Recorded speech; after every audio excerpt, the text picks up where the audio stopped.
Good morning, Bucknutters. Welcome into the Bucknuts Morning 5 here on Monday, December 28th, 2015.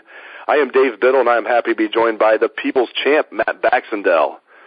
Bax, the Buckeyes arrived in Phoenix last night. Our Steve Hellwagon has a story on the site with a full recap and video of Urban Meyer's comments at the airport.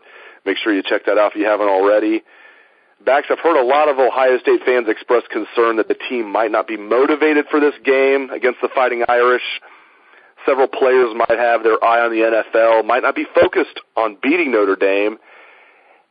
In your mind, is that a valid concern? What do you make of all that chatter, Bax? Well, it's a legitimate concern if you were facing a less name value opponent in a lesser game. If this had been Ohio State playing Houston in the Chick-fil-A Bowl or whatever, then yeah, I'd be real concerned about it. There's no question about it. But this is Ohio State taking on Notre Dame. This is two teams that have only played 5 times in the history of college football. These are two teams that, have a lot in common. I mean, OSU has 3 coaches on their staff that came directly from Notre Dame. Notre Dame's starting quarterback is an Ohio kid. Everybody knows Urban Meyer went to Notre Dame and told them the rules for him to be Notre Dame's coach if they wanted him, and before he went to Florida, and they weren't willing to follow it, so he went to Florida, and we all know how that history went. You think Notre Dame people could change anything in the last 10 years? You think that meeting wouldn't be the top of the list? So there's a lot of stuff going on here beyond a exhibition game that doesn't mean much in the eyes of the cynics. I think this is one where certainly the Rose Bowl wouldn't have been a concern, but with it being Notre Dame on the other side of the line, no, I don't believe the Buckeyes are going to have they're looking forward to the NFL goggles on, and I do think that the team's going to be ready to play in this one. It's too big of a game against too big of an opponent for it to not be a team that's ready to play. What do you make of Deshaun Kaiser saying not only, obviously he wants to beat Ohio State. He's playing for Notre Dame as their starting quarterback. Hell yeah, he should want to beat Ohio State. Furthermore, he's saying he did not grow up an Ohio State fan. He rooted for Michigan. We had him on the old Front Row Radio, Bax. I interviewed him personally a couple times. He said flat out he was a huge Ohio State fan. He said he wanted an Ohio State offer, and let me tell you, when he said that when he grew up watching the game, he rooted for the team up north. Let me tell you, if you're a Michigan fan, you do not refer to your team as that team up north. That's what an Ohio State fan calls them. I don't want to blast. He could be 19 years old. He's 20 at the oldest. I think this is just a kid with sour grapes. What do you make of his comments? He's a kid who wanted an Ohio State offer who didn't get one and is still salty about it. Now he's coming back. Screw you. You should have offered me. And is hoping to let his play do his talking, except, like you said, he's 19, 20 years old. 19 and 20-year-olds don't just let their play do the talking too often. Absolutely what you just said is the first thing that went through my mind going, wait a second, that kid was an OSU fan growing up. What is he talking about here? A kid his age grew up in a time period where OSU beat the bejesus out of that team up north consistently. There's a whole generation that, unless you're the weird kid like Brady Hoke, you didn't root for that team up north because it wasn't whatsoever cool. And B, the kid directly said the opposite. So let's be real honest here. This is a kid who is very sour that he didn't get an OSU offer, and especially when, think about it, Notre Dame is as big of a football name as anybody in the country. So if you're good enough for Notre Dame offer, why aren't you good enough for an Ohio State offer, right? That's what his thought process is.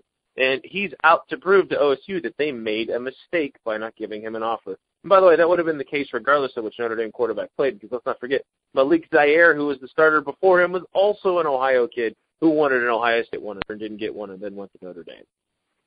Another kid we had on Front Row Radio a few times, Malik Zaire from my hometown in Dayton. Great point. That's a great point. Both those kids wanted offers from Ohio State. Malik Zaire had the infamous non-committable offer, and Ohio State eventually did offer Deshaun Kaiser. For the listeners that are wondering, Ohio State eventually stepped up with an offer for Deshaun Kaiser, but if you remember, Ohio State went all in on Deshaun Watson, who, of course, ended up signing with Clemson, and by the time they got back to Deshaun Kaiser, that ship had sailed. They had to settle for Stephen Collier, so we'll see what happens. It makes for some good banter. Kid from Toledo, grew up an Ohio State fan, wanted an Ohio State offer, ended up at Notre Dame, now saying he did not like Ohio State, was a Michigan fan. So it just is a nice, interesting side plot here. Bax, what is your biggest concern? I'll ask you in a moment what you feel best about. But before I ask you what are you optimistic about, what are you maybe pessimistic about? What is your biggest concern for the Buckeyes facing the Fighting Irish? Well, I think the biggest concern is the same one everybody else had, and that's that the defensive tackles aren't going to hold up with your two senior starting defensive tackles not playing in Washington and Shutt. I'm equally concerned and almost giddy to see how the defensive tackle position is handled. I think it's going to be a combination of things. I think, first of all, we're going to get a lot of the Sprinkle, Munger, Hill group of younger players that are going to have to be the guys on the inside next year and in the future. So to look at what the future of the D-line is going to be, it has me excited, because if they play well against a pretty good running team, then, hey, that's going to be exciting to see. That it gives us hope for next year being another year of 10, 11, 12, 13, whatever wins. Now, the other thing, too, is we're going to certainly see a lot of Joey Bosa in the middle. That Rushman package will be in full effect frequently, so they can get Hubbard on the field along with Tyquan Lewis and Bosa. I don't think you can put 4 defensive ends on the field at once, but OSU may give it a try, to be honest. But that's also the concern, though, is that, Mike Hill has stepped up his game over the course of the year.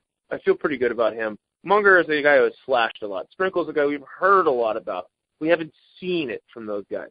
So if they can't hold up the point of attack in the middle of the D-line, it's going to be a long day, because the easiest way to lose a football game to anybody is not being able to handle the center of the trenches. So, I'm excited at the potential for those guys to sort of bloom into their own time, as those guys are all sort of developing into upperclassmen. But I'm also a little nervous because they're a complete unknown at this point. And let's face it, we don't want Joey Bosa taking 65 snaps of defensive tackle in this game. Having a good performance from the D tackles is definitely my biggest concern in the game. What are you optimistic about? Let's say hypothetically you were in a bowl pool and you had confidence points on this game. How much confidence points would you give the Buckeyes, and why are you confident the Buckeyes will win this game? Gee, it's funny you bring that up, considering I put 41 on them in our Bucknuts Pick'em pool. For those who aren't aware of the way confidence points work, the higher the number, the more confident you are in it, and 41 is the highest number you can give them. So, yes, I think an Ohio State win over Notre Dame is the most likely of bowl season. That's not my heart talking or anything, of course, right? But now, right, from a completely analytical point of view, having seen the way the offense functioned against a Michigan team that has a better defense than Notre Dame, I just cannot get that out of my head of what the offense should have looked like all season. Maybe that tactical change moving Ed Warner to the box is something that's going to return Ohio State to the juggernaut offense that we saw against that School of North, offense that we saw all last year. And frankly, Notre Dame has not really played an elite offensive team this year and done particularly well against them. Clemson, everybody wants to talk about how close and tight that game was. Clemson also was in the middle of a monsoon. Otherwise, they may have scored way more than 20-something points on them. And then the rest of the year, you look at the teams they played. I talked about this in the Bucket of Bullets yesterday. They haven't really played a tough schedule. The only thing they hang their hat on right now is, we lost 2 tough games to Stanford and Clemson. Their best win is Pitt. Pitt went out and dropped 30 points on them. You telling me Ohio State's not going to go out and score 40 on this Notre Dame team if Ezekiel Elliott starts running and the offense actually, calls plays that aren't moronic? I mean, we saw the Michigan game. We saw the way the offense is called. The Irish are going to have just as few answers for the Ohio State offense as Michigan's defense did. So I'm extremely confident in Ohio State's offense putting up more than enough points to win this game. And I also think Ezekiel Elliott is going to be running on just turbo lasers at this point, because this is his last game. This is not how he wanted to go out. I think he's the angriest Buckeye of everything about the situation, because if that Michigan State game happens differently, Zeke might have been the guy who was in New York City accepting the Heisman. Zeke might have been the guy who was leading the Buckeyes to a back-to-back championship. That's the way it was supposed to happen. And I think the fury of Ezekiel Elliott is going to come raining down upon the Notre Dame Fighting Irish. That sounds good to me. Before we move on to basketball, programming note about football, it is a defensive-focused media schedule today in Phoenix for Fiesta Bowl coverage. At 11:30 a.m. Eastern Time today, Luke Fickell, Josh Perry, Joey Bosa, Von Bell, Darren Lee, and Raekwon McMillan will be interviewed. Our Steve Hellwagon will have full coverage on the site. I'll fly down to Phoenix tomorrow. I will join Steve for the festivities. So today on the site, look for stories, videos, and bolts on what Fickell, Perry, Bosa, Bell, Lee, and McMillan have to say.